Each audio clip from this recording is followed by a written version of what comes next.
Halo semuanya, selamat pagi. Perkenalkan, nama saya Lukma Andriani.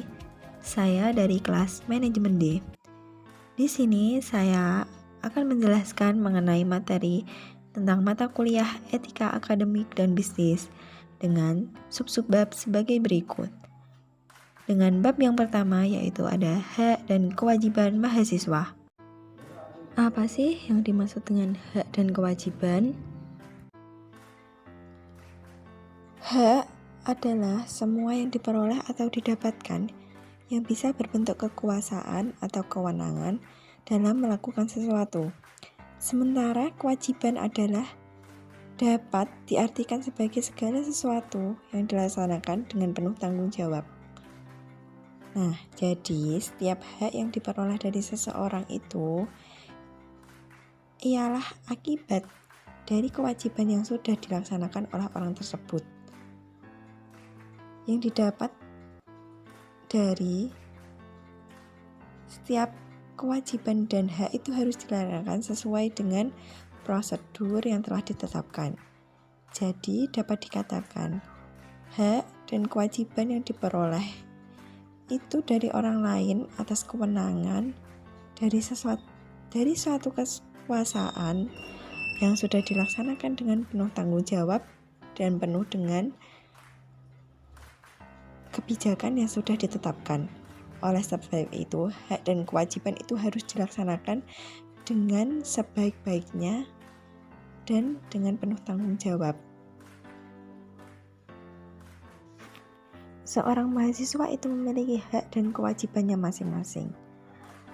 Oleh sebab itu, sebagai seorang mahasiswa, penting bagi kita untuk mengetahui hak dan kewajiban dari diri kita masing-masing. Apa saja hak sebagai seorang mahasiswa? Mahasiswa memiliki hak yang pertama yaitu hak untuk mendapatkan pengajaran sebaik-baiknya.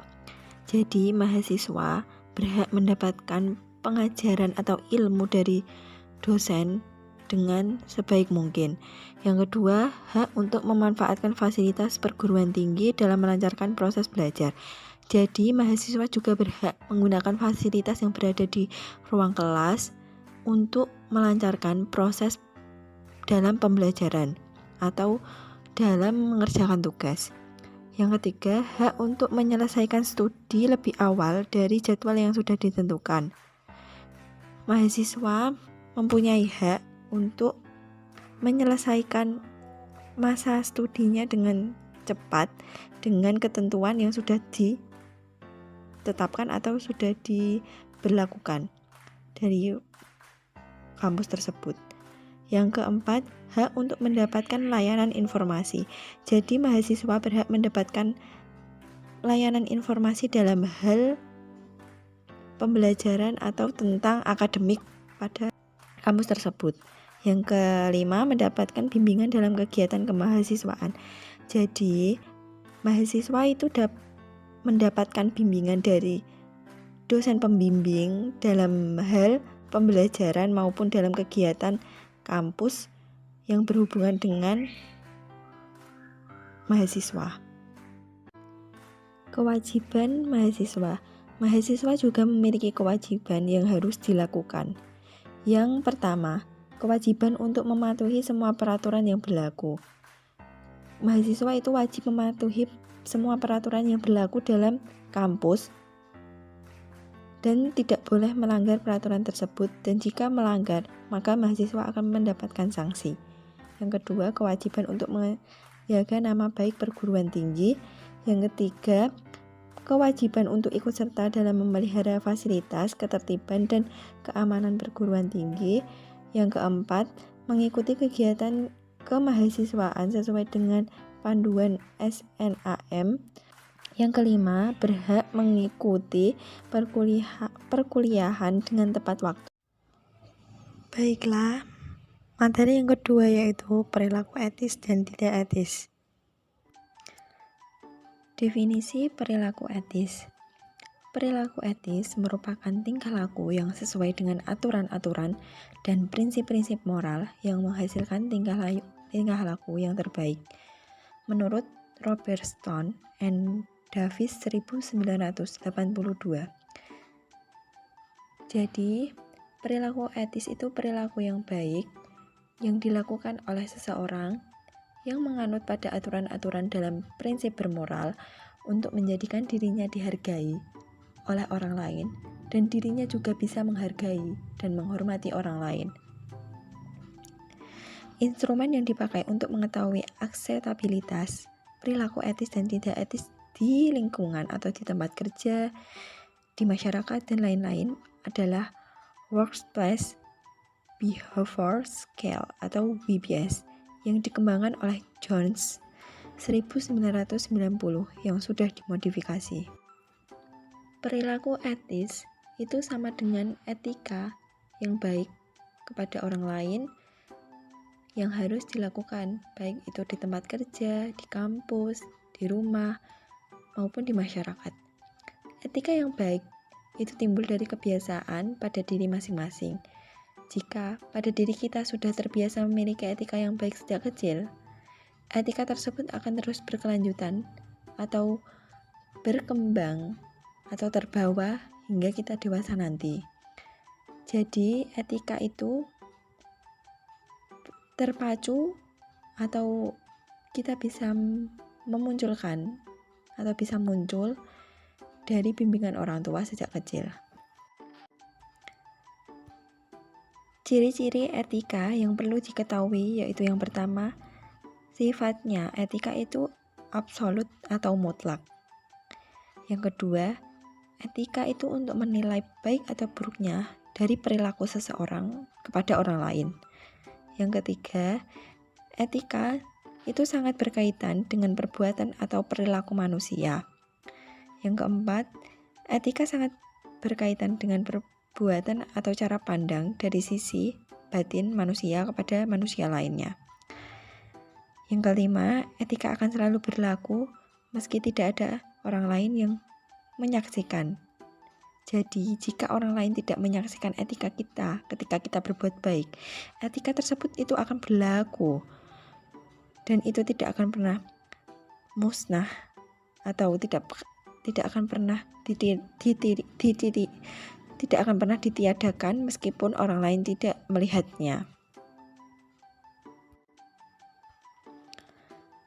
Mahasiswa itu sebagai salah satu unsur sivitas akademik yang merupakan objek dan sekaligus subjek dalam proses pembelajaran.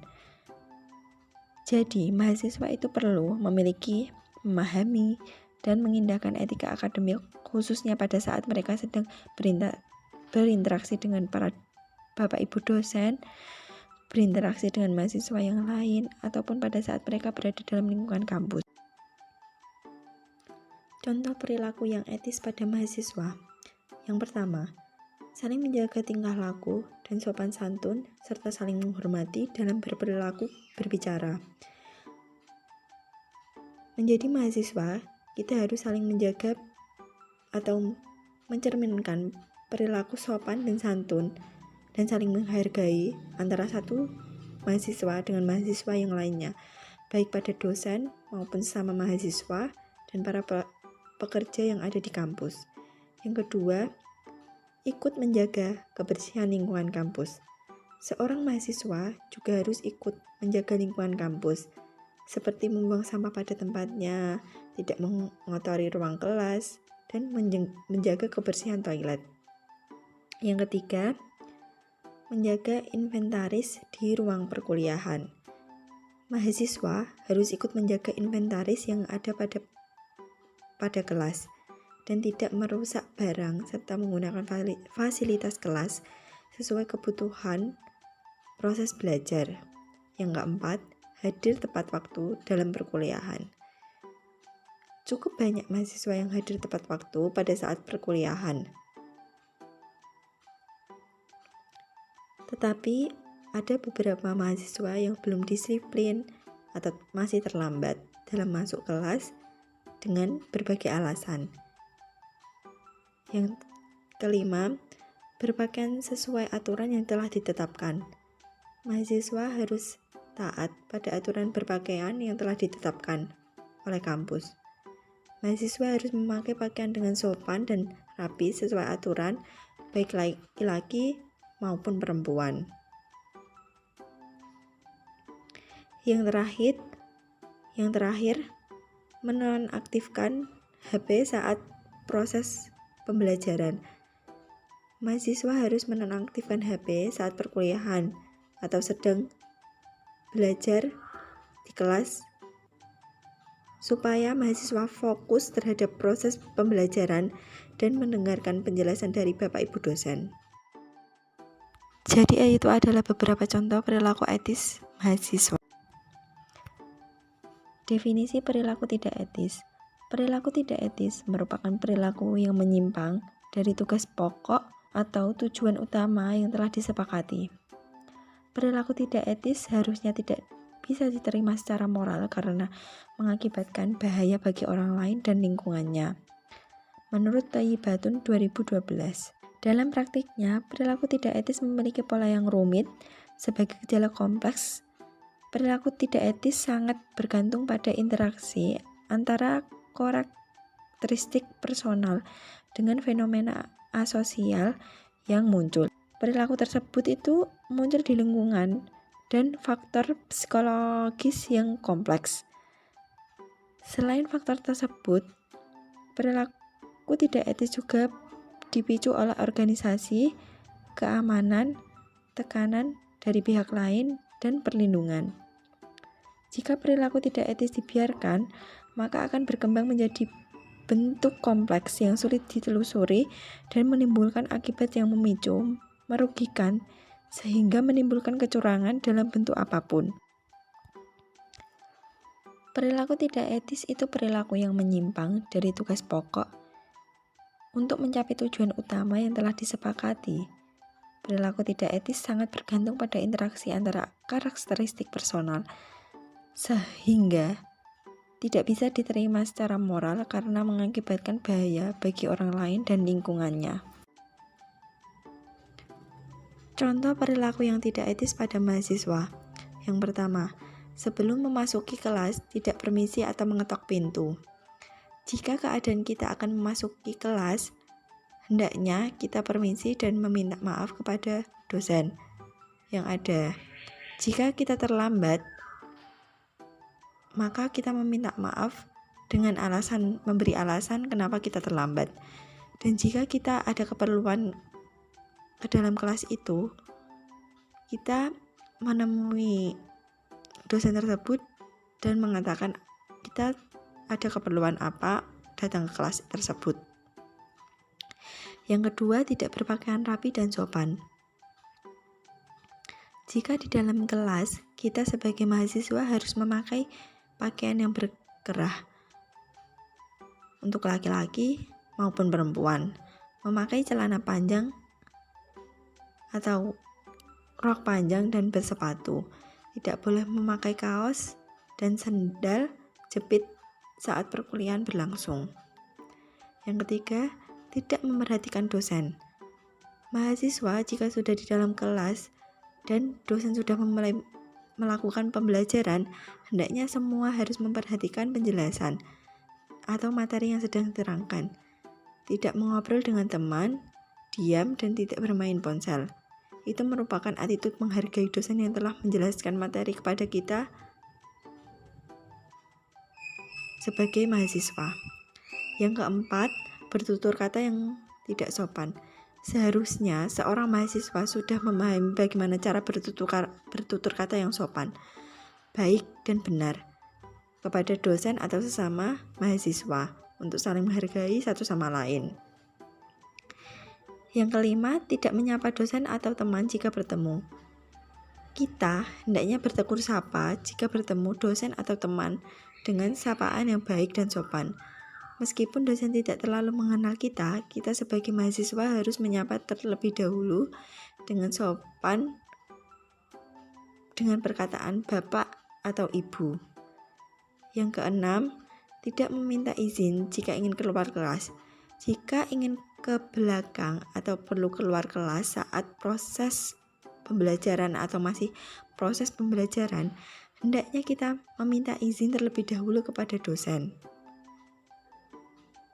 Jadi itulah beberapa contoh dari perilaku yang tidak etis pada mahasiswa. Materi yang ketiga adalah etika pergaulan. Pengertian etika. Etika sendiri merupakan aturan, norma, kaidah, ataupun tata cara yang bisa digunakan sebagai pedoman atau asas suatu individu dalam melakukan perbuatan dan tingkah laku. Dalam hal ini, yang menjadi perspektif objek adalah perbuatan, sikap, atau tindakan manusia. Pengertian etika secara khusus merupakan ilmu tentang sikap dan kesusilaan suatu individu dalam lingkungan pergaulannya, yang kental akan aturan dan prinsip terkait tingkah laku yang dianggap benar.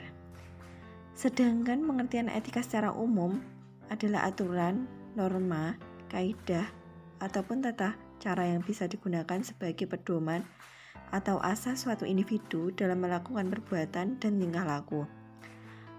Penerapan norma ini sangat erat kaitannya dengan sifat baik dan buruknya individu di dalam masyarakat maupun di lingkungan keluarga. Etika mahasiswa di dalam kampus. Mahasiswa merupakan intelektual yang sangat berperan penting terhadap bangsa dan negara untuk kedepannya. Maka dari itu, sudah sepatutnya seorang mahasiswa harus memiliki etika yang baik di lingkungan kampus maupun di luar lingkungan kampus. Jadi, yang harus diterapkan oleh mahasiswa adalah etika yang baik, sopan, dan santun saat berada di lingkungan kampus maupun di luar kampus. Mahasiswa dituntut untuk menjadi kaum yang terpelajar. Ada banyak hal yang harus dikembangkan oleh mahasiswa dari kebiasaannya di tingkat sekolah menengah. Salah satu yang menjadi penunjang perkembangan diri pada mahasiswa tersebut adalah persoalan etika. Etika yang ditetapkan di lingkungan kampus tentu saja berbeda dengan pada saat berada di sekolah menengah, mulai dari berinteraksi dengan dosen, dengan teman, bahkan dengan lingkungannya. Etika pergaulan dengan sesama mahasiswa. Etika pergaulan merupakan seperangkat nilai yang dihadapkan akan menjadi acuan bagi mahasiswa dalam berinteraksi dengan sesama warga, sivitas akademik, dan masyarakat sekitar. Dalam pergaulan antara mahasiswa akan mengembangkan kepribadian, sopan santun, nilai budaya, dan agama sebagai landasan hal sesama mahasiswa.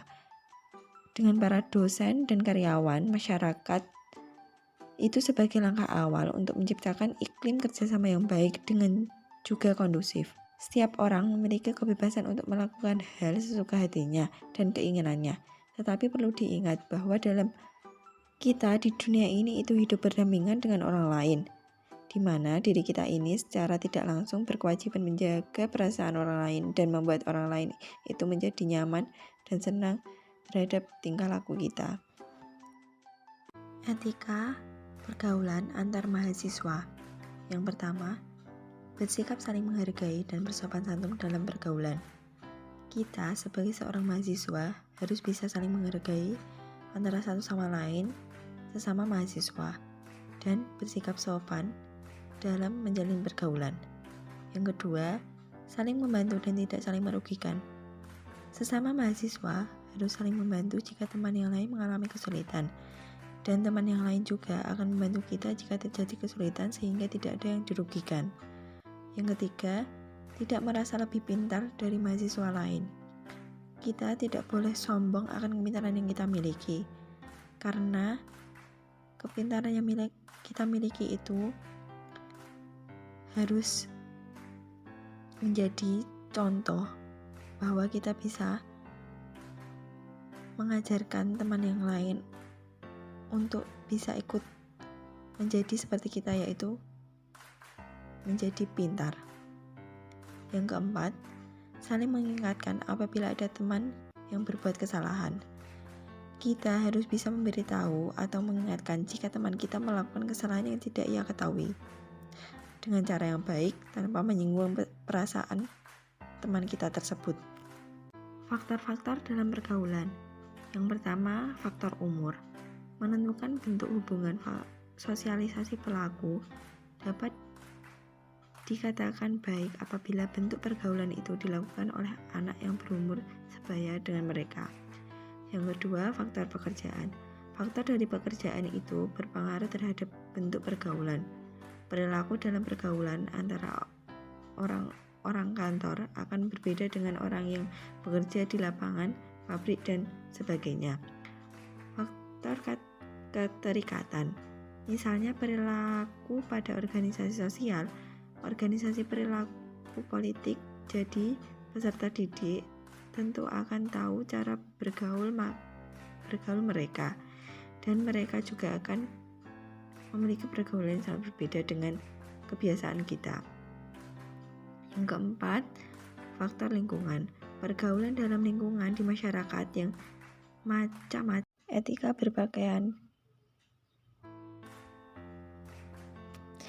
Etika berpakaian merupakan salah satu faktor penting yang dipertanggungjawabkan oleh suatu individu yang terdapat dalam sebuah komunitas.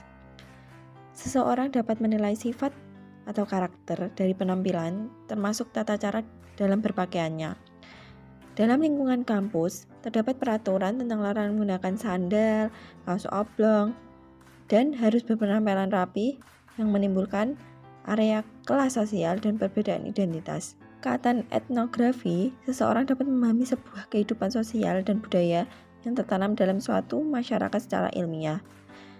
Hal ini dapat menilai sudut pandang masyarakat sebagai hal yang penting. Bagaimana etika berpakaian seorang mahasiswa? Seorang mahasiswa harus berpakaian rapi, sopan, dan santun sesuai dengan aturan yang ditetapkan di dalam kampus.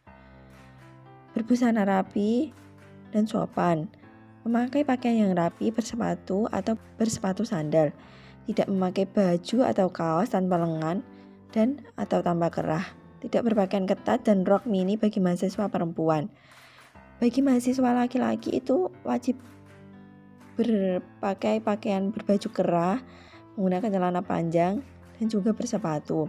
Untuk perempuan, tidak memakai rok mini, tidak memakai celana ketat, tidak memakai baju yang ketat, dan tidak memakai sandal.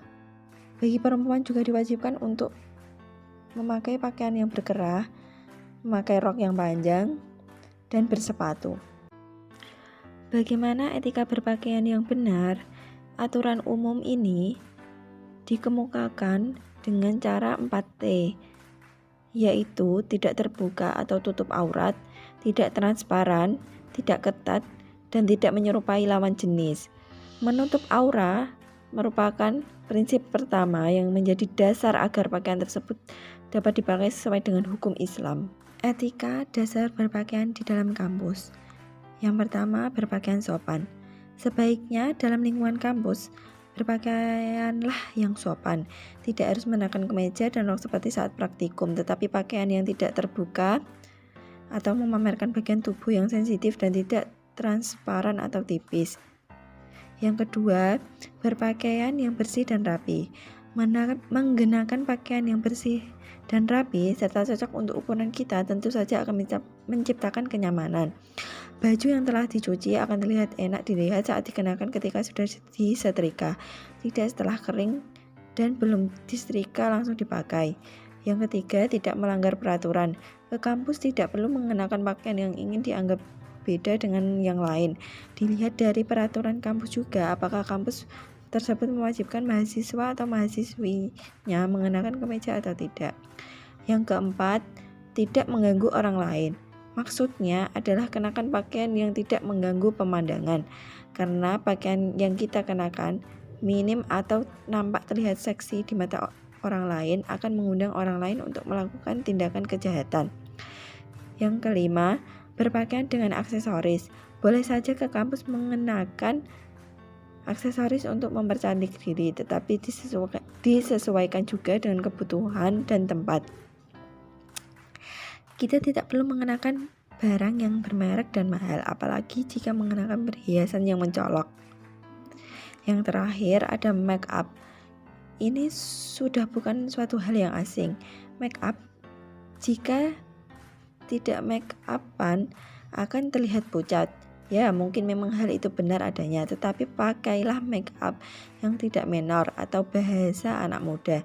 Tidak perlu dengan pulasan eyeshadow atau blush on yang sangat terlihat jelas. Dengan sedikit bedak dan lip gloss atau lip balm saja sepertinya sudah cukup. Materi yang kelima yaitu etika berkomunikasi dengan dosen dan sesama mahasiswa. Etika berkomunikasi. Sebagai makhluk sosial, kita tentu tahu bahwa etika adalah termasuk hal mendasar dalam kehidupan manusia. Sebagai makhluk sosial, tentunya berkomunikasi tidak lepas dari kehidupan sehari-hari kita. Etika berkomunikasi mencakup segala nilai moral yang menjadi standar dan acuan manusia dalam berkomunikasi dengan orang lain. Karena etika komunikasi dapat berfungsi sebagai landasan untuk menumbuhkan moral manusia. Dengan mengerti etika dalam berkomunikasi, kita dapat berkomunikasi menggunakan bahasa yang baik dan sopan. Hal tersebut dapat memudahkan proses penyampaian pesan karena bahasa yang baik dan sopan mudah dimengerti antar komunikan. Contoh pesan mahasiswa yang kurang beretika terhadap dosen. Yang pertama, tidak adanya identitas. Bu, Ibu ada di mana sekarang? Hari ini ke kampus enggak, Bu? Jika mahasiswa menuliskan pesan seperti itu, tidak adanya identitas, maka jangan harap bisa direspon cepat oleh dosen. Setiap dosen mungkin berurusan dengan ratusan mahasiswa setiap harinya dan tidak menyimpan nomor kontak seluruh mahasiswa. Yang kedua, memerintah dosen. Bu, tolong dikoreksi ya Bu, saya pengen cepat lulus. Dosen adalah pendidik yang menyampaikan berbagai ilmu pengetahuan kepada mahasiswa, dan dosen pada umumnya lebih tua dari mahasiswa, sehingga berkomunikasi dengan tipe memerintah sangat tidak beretika. Jika membutuhkan sesuatu, mahasiswa bisa memintanya dengan gaya bahasa yang lebih sopan. Contoh, Bapak, mohon maaf saya belum bisa mengirimkan tugas Bapak dikarenakan pekerjaan yang mengganggu dan waktunya yang terbatas. Dosenmu akan sangat mengerti karena dosen juga pernah menjadi mahasiswa. Yang ketiga, pesan dengan bahasa alay. Sore Bu, apa besok ada di kampus? Tulisan alay menunjukkan kesan tidak ada rasa hormat dari mahasiswa kepada dosen. Tulisan seperti itu bersifat informal dan tidak layak disampaikan dalam komunikasi dengan dosen. Yang keempat, tidak tahu waktu. Banyak dosen yang mengeluhkan mendapatkan pesan, bahkan telepon dari mahasiswa di tengah malam. Menghubungi dosen di waktu istirahat bukan hanya tidak beretika, tetapi tidak manusiawi, karena menghubungi siapapun tidak pantas dilakukan di tengah malam, kecuali untuk keadaan yang darurat. Yang terakhir, yang kelima, sok penting. Bu, bimbingannya tidak jadi hari ini ya, karena saya ada acara lain, besok saja jam 12 streams. Jangan seperti itu ya, karena kalau kamu saja punya kesibukan yang begitu padat, apalagi dosenmu. Etika komunikasi mahasiswa dengan dosen di WhatsApp yang baik. Yang pertama, waktu. Pilihlah waktu yang biasanya tidak dipakai untuk beristirahat atau beribadah. Contohnya, hindari menghubungi dosen di atas pukul 8 malam atau di saat waktu ibadah. Yang kedua, ucapkan salam. Sedekat apapun kamu dengan dosenmu, jangan lupa ucapkan salam. Contoh, selamat pagi Bapak atau Ibu, atau Assalamualaikum apabila kedua belah pihak sesama muslim. Yang ketiga, maaf. Berilah permintaan maaf. Tidak berarti mahasiswa punya salah kepada dosen. Kata maaf dimaksud untuk menunjukkan sopan atau santun dan kerendahan hati mahasiswa. Misalnya, ucapkan mohon maaf karena mengganggu waktu dosen. Yang keempat, menggunakan bahasa yang santun dan mudah dimengerti. Hindari bahasa-bahasa yang berbelit. Gunakan tanda baca yang baik dan dalam konteks formal. Hindari menyingkat kata seperti di mana, ya, yang, aka, KPN, kapan, OTW, dan lainnya.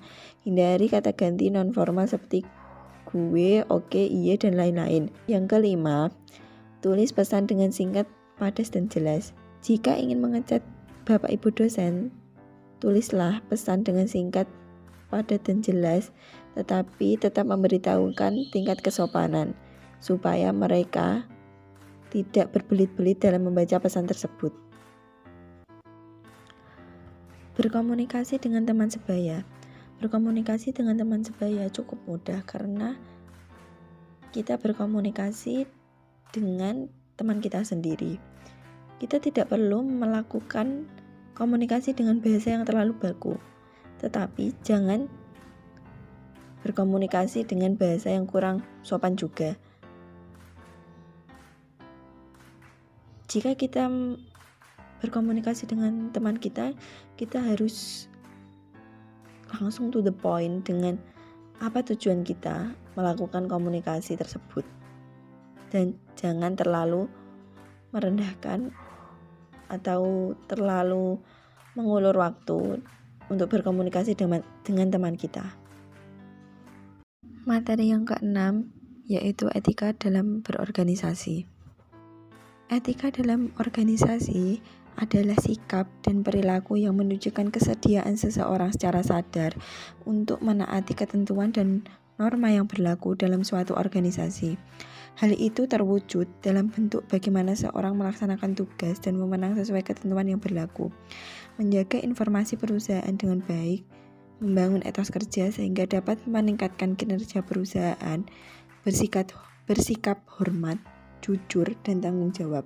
Etika adalah suatu sikap dan perilaku yang menunjukkan kesediaan dan kesanggupan seseorang secara sadar untuk menaati ketentuan dan norma kehidupan yang berlaku dalam suatu kelompok masyarakat atau suatu organisasi. Etika organisasi menekankan perlunya seperangkat nilai yang dilaksanakan setiap orang anggota. Nilai tersebut berkaitan dengan peraturan bagaimana seharusnya bersikap dan berperilaku dengan baik, seperti sikap hormat, kejujuran, keadilan, dan bertanggung jawab. Seperangkat nilai-nilai tersebut biasanya dijadikan sebagai acuan dan dianggap sebagai prinsip etis dan moral. Etika dalam berorganisasi. Contohnya, yang pertama, melaksanakan tugas dan wewenang sesuai ketentuan. Yang kedua, menjaga informasi yang bersifat rahasia. Yang ketiga, melaksanakan setiap kebijakan yang ditetapkan oleh pejabat yang berwenang. Yang keempat, membangun etos kerja untuk meningkatkan kinerja organisasi. Yang kelima, menjalin kerjasama secara kooperatif dengan unit kerja lain dalam rangka pencapaian tujuan. Yang keenam, memiliki kompetensi dalam melaksanakan tugas. Yang ketujuh, patuh dan taat terhadap standar operasional dan kata kerja. Yang kedelapan, mengembangkan pemikiran secara kreatif dan inovatif dalam rangka peningkatan kinerja organisasi. Dan yang kesembilan, berorientasi pada upaya peningkatan kualitas kerja. Norma moral dan etika dalam organisasi. Karena etika berkaitan dengan perilaku manusia, hal ini menyangkut aplikasi seperangkat nilai luhur dalam bertindak bagi kehidupan seorang dan organisasi, dan menyangkut berbagai prinsip yang menjadi landasan bagi perwujudan nilai-nilai tersebut dalam berbagai hubungan yang terjadi antara manusia dan lingkungan hidup.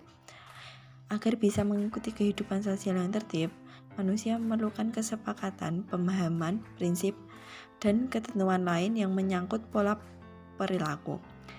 Etika memberikan prinsip yang kokoh dalam berperilaku sehingga kehidupan dalam organisasi semakin bermakna. Setiap bentuk kerjasama didasarkan pada kesepakatan yang dicapai bersama, karena dinamika manusia dengan segala konsekuensinya baik bersifat moral maupun etika perlu dianalisis dan dikaji ulang. Hal ini dimaksud agar tetap relevan dalam memperkaya makna kehidupan seseorang, kelompok, organisasi, dan masyarakat luas yang pada gilirannya memperlancar interaksi antar manusia. Pentingnya dalam era modern sekarang ini lebih jelas terlihat bila diingat bahwa etika menunjukkan kepada manusia nilai hakiki dari kehidupan sosial. Dengan keyakinan agama, pandangan hidup, dan sosial, dapat dikatakan bahwa berkaitan langsung dengan sistem nilai manusia. Etika mendorong tumbuhnya naluri moralitas, nilai-nilai hidup yang hakiki, dan memberikan inspirasi kepada manusia untuk secara bersama-sama menemukan dan menerapkan nilai-nilai tersebut bagi kesejahteraan dan kedamaian umat manusia. Materi yang ketujuh yaitu etika di lingkungan kampus. Apa itu etika kehidupan kampus? Etika kampus adalah ketentuan atau peraturan yang mengatur perilaku atau tata krama yang harus dilaksanakan oleh seluruh mahasiswa. Jadi, seluruh mahasiswa harus menaati peraturan yang berlaku di lingkungan kampus guna untuk menjaga ketertiban dan menjaga agar tidak terjadi kerusakan pada lingkungan kampus. Etika kampus meliputi dua hal penting, yaitu ketertiban dan tata krama. Semua kegiatan yang membawa nama atau terkait dengan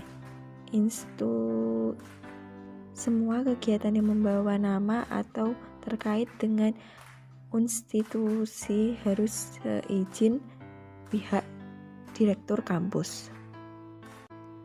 Etika terhadap lingkungan. Yang pertama, ikut serta memelihara fasilitas dan lingkungan kampus. Yang kedua, ikut menjaga keamanan, kebersihan alat-alat, perabot kelas atau ruang kuliah, serta mengatur sebagaimana mestinya. Yang ketiga, menjaga agar barang-barang milik kampus tetap baik dan tahan lama. Yang keempat, ikut menjaga kebersihan tempat ibadah dan tidak menggunakannya untuk tempat tidur-tiduran. Yang kelima, tidak memarkirkan kendaraan dengan cara melanggar ketentuan yang berlaku. Sanksi melanggar etika di lingkungan kampus. Setiap pelanggaran terhadap tata tertib kehidupan kampus akan dikenai sanksi. Jenis sanksi dengan urutan mulai paling ringan hingga paling berat adalah sebagai berikut. Yang pertama, ditegur secara lisan. Yang kedua, teguran tertulis berupa peringatan untuk tidak mengulangi pelanggaran. Yang ketiga, dikenakan skorsing, tidak boleh mengikuti kuliah selama 1 semester. Yang keempat, dikenakan skorsing, tidak boleh mengikuti kuliah selama setahun. Yang kelima, dicabut haknya sebagai mahasiswa kampus. Yang keenam, penahanan ijazah, penundaan kelulusan. Dan yang ketujuh, pembatalan kelulusan. Prinsip-prinsip etika pada lingkungan. Adapun prinsip-prinsip etika lingkungan dapat dirumuskan sebagai berikut. Yang pertama, sikap hormat terhadap alam atau respect for nature. Yang kedua, prinsip tanggung jawab moral atau moral responsibility for nature. Yang ketiga, solidaritas kosmis atau cosmic solidarity. Yang keempat, kasih sayang dan kepedulian terhadap alam atau bisa disebut caring for nature. Yang kelima, prinsip tidak menimbulkan kerusakan atau no harm principle. Yang keenam, hidup sederhana dan selaras dengan alam. Yang ketujuh, prinsip keadilan. Yang kedelapan, prinsip demokrasi. Yang kesembilan, prinsip integritas moral. Menurut Keraf 2002.